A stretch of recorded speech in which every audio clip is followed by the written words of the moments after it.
This is an X-Acto knife. You can get them anywhere, Walmart, Walgreens, wherever you need. They're a very common tool, but as you can see, they're very sharp. So be very careful when you're using this tool. You definitely want to watch out for the hand that isn't holding it. The hand that's usually holding what you're cutting is the one that's going to be in danger. So always pay attention to where your fingers are.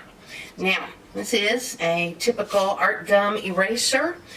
This is the old kind that are nice and thick. I know the new kind are a little bit thinner, but if you can find a thick one, that is good. First thing you want to do is draw some kind of shape on the other side. Now, I'm going to show you what not to do. I'm going to go ahead and carve this side to show you what not to do. Let's say you want to do your initials. It'd be nice if you do a more interesting design, but let's say you want to do a logo and it starts with your initials. So I'll do a big D here. And as you can see, it's very clear, easy to read.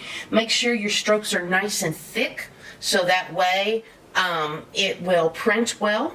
These are going to be Chinese chops, or the very first chops, or the very first form of printing that was ever created was in the form of chops. So, and it was the ancient Chinese. You'll see that. So after I've drawn it, I'm going to cut around it, because the black part, of course, is the part that I want printed. And the other part I want to be empty space, or what we call negative space. So around the D here.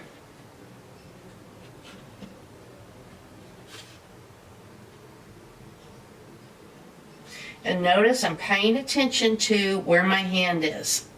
Okay, so I've cut around it, and I didn't cut too deep. I cut about that deep. Okay, so now, first thing you want to do is always cut off these corners, because they tend to mess up your prints. So now all I have to do is carve up to that D. So I cut about halfway through it, and then I can just peel that part off, just like that. And be careful, you don't want to peel off the D. So I'll come around this side, and I'm going to cut right into it like that. I'll cut it here so I can save some of my eraser, and there's some more of the D. Come around this side and carve into it. Be very careful, don't carve too much, because you don't want to cut off the D.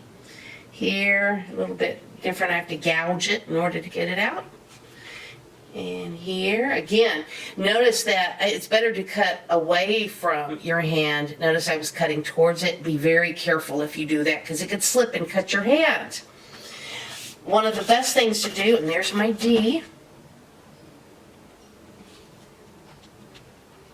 Now, one of the best things, and I'll have to get the inside there, just by gouging it.